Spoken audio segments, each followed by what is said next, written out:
Lots to cover, but first, some news. Parliamentary elections in the EU this week saw nationalists gaining ground over long dominant centrist parties. Liberal and Green parties also made headway against the centrists, causing some to fear that populism and anti-immigrant sentiment is gaining ground in Europe, particularly in the UK, France, and Italy, where nationalists won the most seats at the EU. Pope Francis took the occasion to push back against populism by once again defending migration, saying the signs of meanness we see around us heighten our fear of the other, the foreigner, end quote.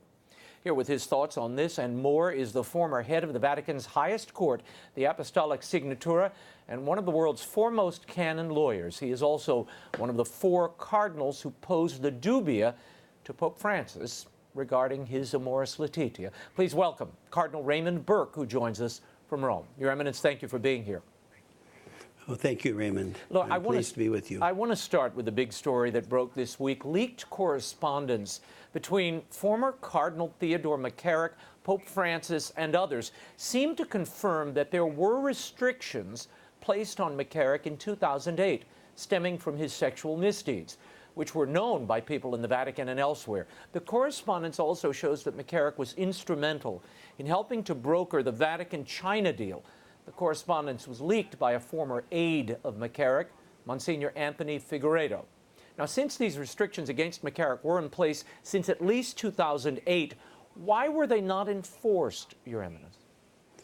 I do not know the answer to that question. These kind of restrictions, which obviously in such a case were of the most serious nature, should have been public in the sense they should have been known by all who would have had any dealings with Theodore McCarrick, and therefore permitting them to comply with the restrictions. And so I have not been able to figure out how these restrictions were in place, right, when it seems quite clear from a number of reliable sources that in fact they were not enforced. Mm-hmm. For that reason, I have been insisting for some time that there needs to be a thorough canonical investigation done according to the norms of canon law into the whole question of how Theodore McCarrick was able to carry on as he did, who was responsible for permitting that. Mm-hmm. I don't think that that's being done, and until we have such an investigation, people remain in wonderment, and it damages very much their trust in the Church, and especially in the hierarchy. And the hierarchy is constitutive of the Church. In other words, the Church is governed by pastors according to the will of our Lord, and we desperately need to get this matter clear, and so that good Catholics can rightly have trust again. Yeah. This Figueiredo correspondence has been vetted by numerous reputable news outlets, CBS, Crux among them. Assuming these restrictions were in place, were they canonically binding? I mean, we have Cardinal Ray, who is then head of the Congregation for Bishops, apparently memorializing these restrictions in a letter to McCarrick and to Worrell. Well, such restrictions should have been put in place by a decree, by a canonical document of public record. And I don't know if such a decree was ever issued. But sadly, in the last decades, there has been a tremendous loss of respect for canonical discipline in general, and also for correct procedures. This is seen to be a sign of some new freedom in the Church, and what it results in is exactly in the kind of injustices which have resulted in the present case which we are discussing. No, I don't know that what procedure was followed, but that needs to be investigated. Mm-hmm. In an interview this week, the Pope claimed he knew nothing of the McCarrick situation. Now Archbishop Carlo Maria Vigano has resurfaced, claiming the Pope is lying. Vigano told LifeSite, "What the Pope said about not knowing anything is a lie. He pretends not to remember what I told him about McCarrick, and he pretends that it wasn't him who asked me about McCarrick in the first place. Now, that is a meeting that supposedly took place in June 23rd of 2013. Your Eminence, my question is not whether the Pope is lying or not, because none of us can determine that, but what can be done if he were? If he were in fact lying, what can be done canonically?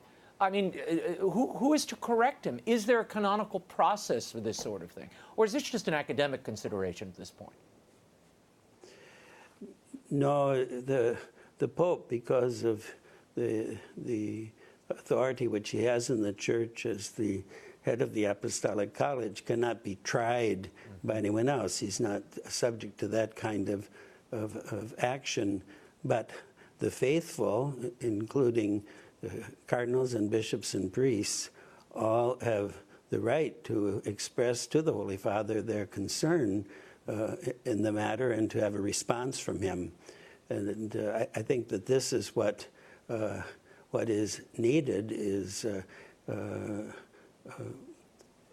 response from the Holy Father to the question. Sadly, all of these matters are being treated through interviews and with many doubts about language and so forth, and what was actually meant. And I believe that there needs to be a concise, direct, and eminently clear declaration in the matter. Mm-hmm. How do you think McCarrick was permitted, Cardinal Burke, to globetrot and negotiate deals like this China Pact, given the obvious knowledge of his crimes? Now we have more evidence through these leak correspondence, through the Vigano testimony, that there was knowledge at many levels. Even Cardinal Ouellet, now the head of the Congregation for the Doctrine of Bishops, he admitted in the letter he released last year that there was knowledge of this. In 2008, they have documentation. How was he allowed in the reign of Francis to go off and globetrot and negotiate on behalf of the Church? Precisely because canonical discipline was not followed. Precisely because in some way, I don't know how, because I don't have access to the documentation, but in some way, individuals put themselves above the good discipline of the Church, and now we have this situation on our hands, which is frankly a scandal. Yeah. A scandal to me and a scandal to so many others. Sure, and to say nothing of the victims involved here, seminarians, boys, men now, who were abused in the process. Yeah, Your Eminence, should the Vatican release, I know you're calling for a canonical investigation of what happened here and how McCarrick rose through the ranks. Should the Vatican release a report or make public its findings regarding this McCarrick case? They've already said that they would scour the documents to figure this out. We obviously do not have all the documents yet. It has been said that this is being done.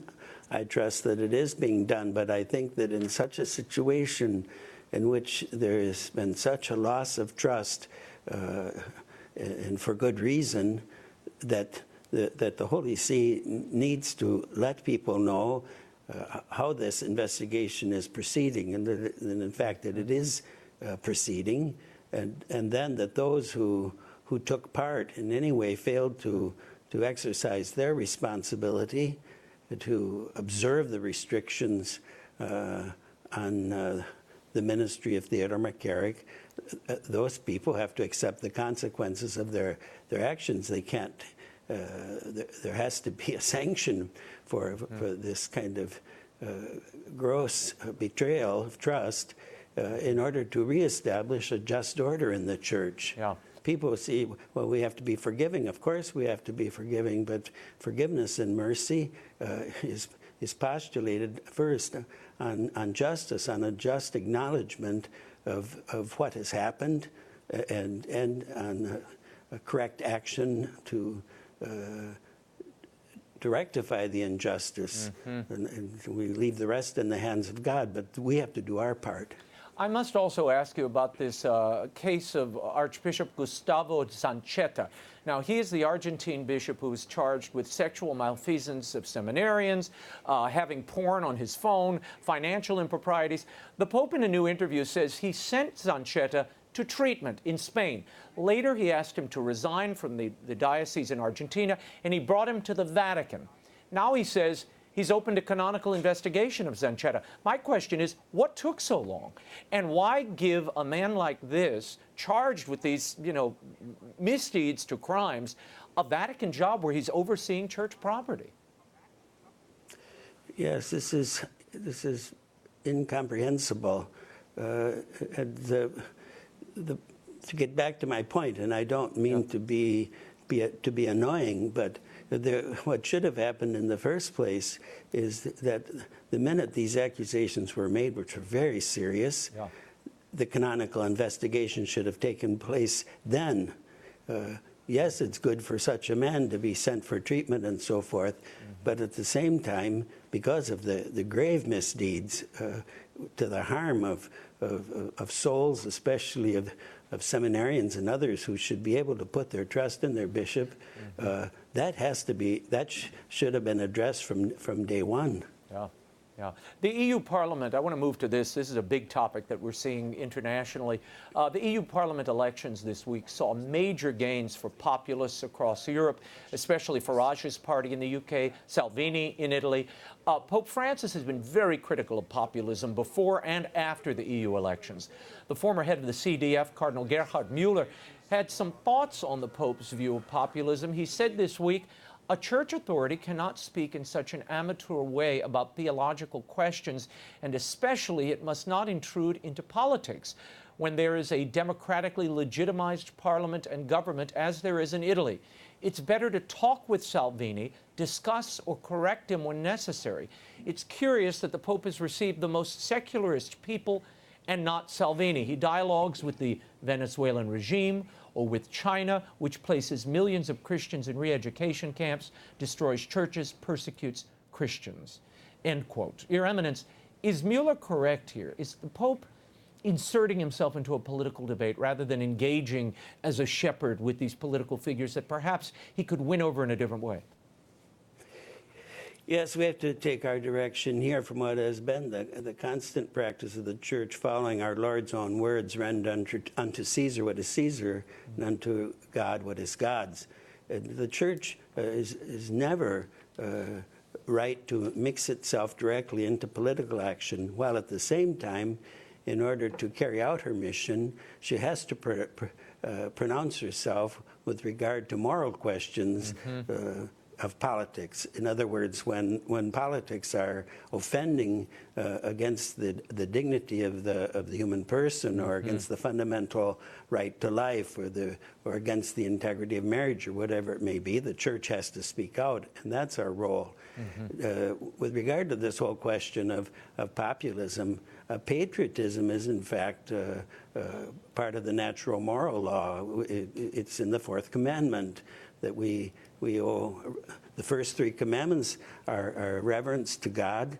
Then the rest of the commandments begin with the reverence we owe to our parents, to our family, and to our homeland, in which a family is able to exist and to grow and develop.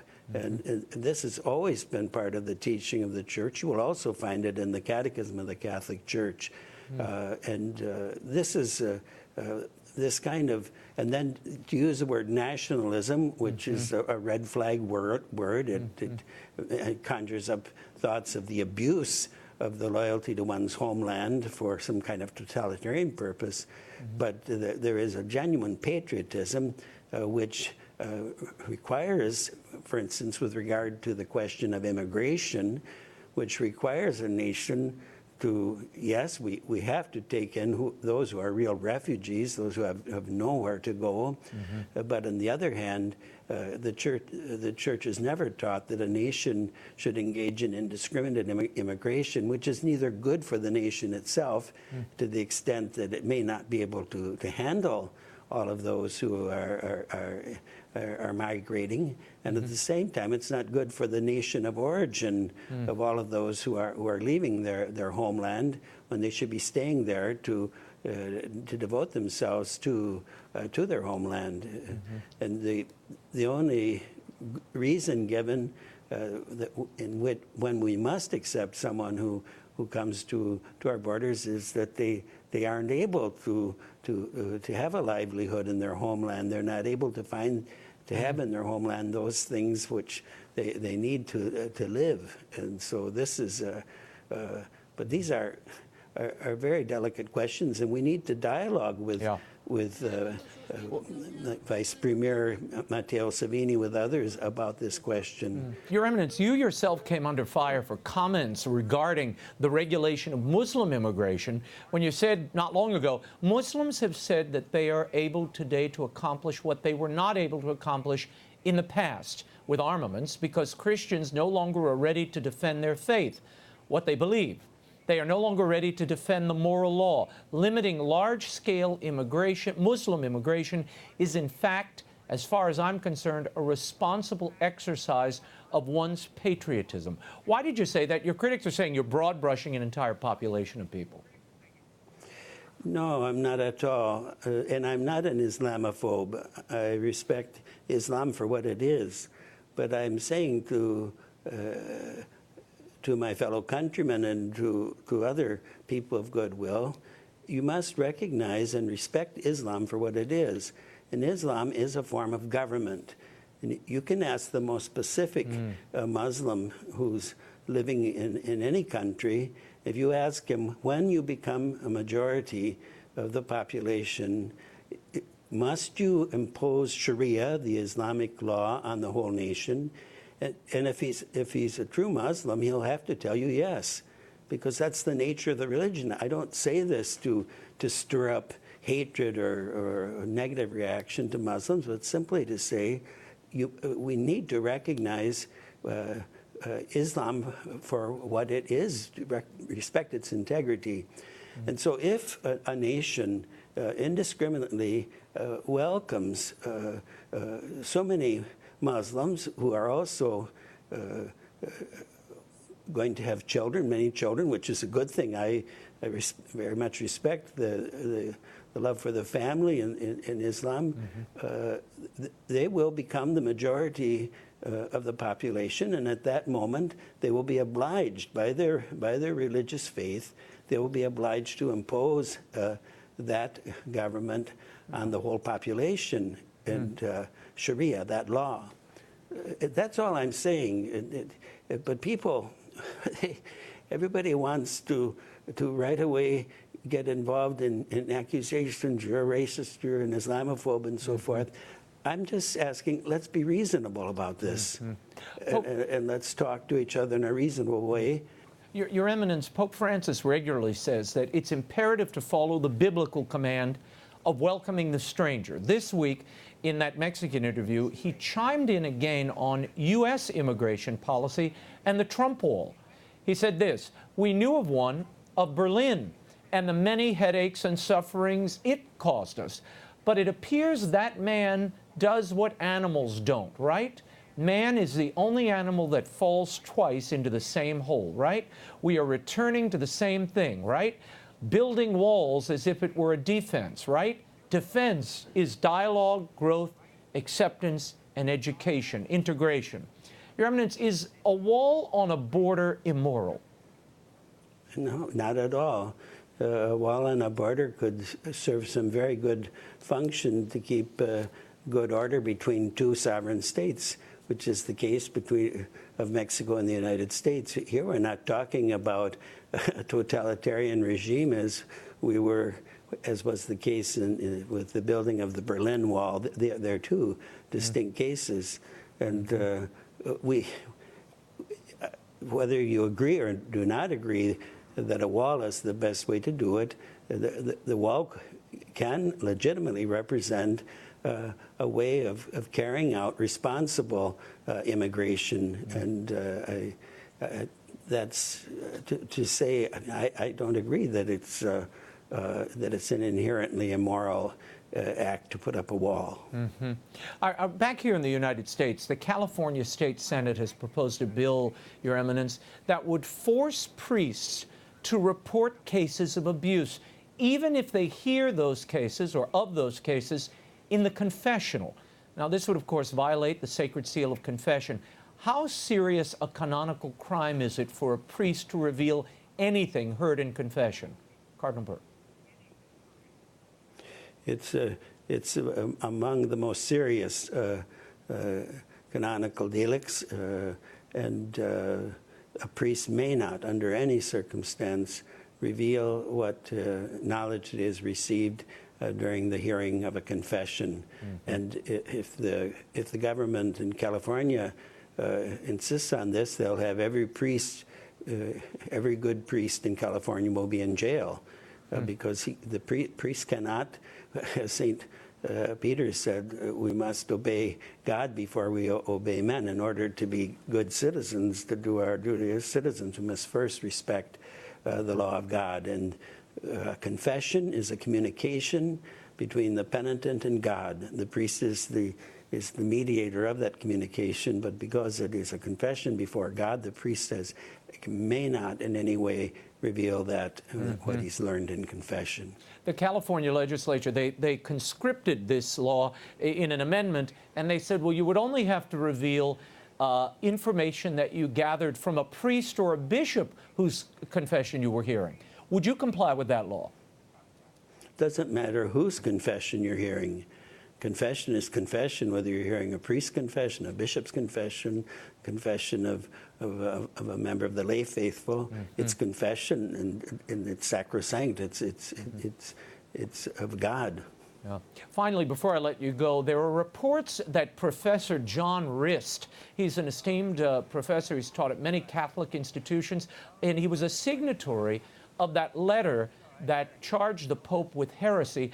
Apparently, he has now been sanctioned. He was a visiting professor at the Augustinium in Rome. He has been barred from entering any pontifical university, including CUA here in D.C., which has apparently canceled publication of a book of his essays. Your reaction to this? What's going on here? Well, once again, from what I've read, and that's all I know, there's been no public document of the restriction, what is it, and what is the reason for the restriction. We seem to, in the church, have fallen into a kind of a totalitarian mentality where people are simply exercising authority without speaking with the person involved. From what I read, no one explained to Professor Rist why he was no longer permitted to leave his automobile at the Augustinianum, and why he was now no longer able to direct a doctoral dissertation. This should be something that he's spoken with. Professor Rist and his wife Anna are devout Catholics. They're both very learned people who have placed their considerable learning at the service of the church, and to treat esteemed members of the faithful in this way, I find completely unacceptable. Well, unlike the McCarrick sanctions, I guess there are some sanctions that stick and that are enforced, whether there's a canonical decree or not. Cardinal Raymond Burke, I thank you so much for being here. We will catch up with you in the days ahead. Good. Thank you, Raymond. You can follow Cardinal Raymond Burke on Twitter at Cardinal R. Burke, or visit his website, cardinalburke.com.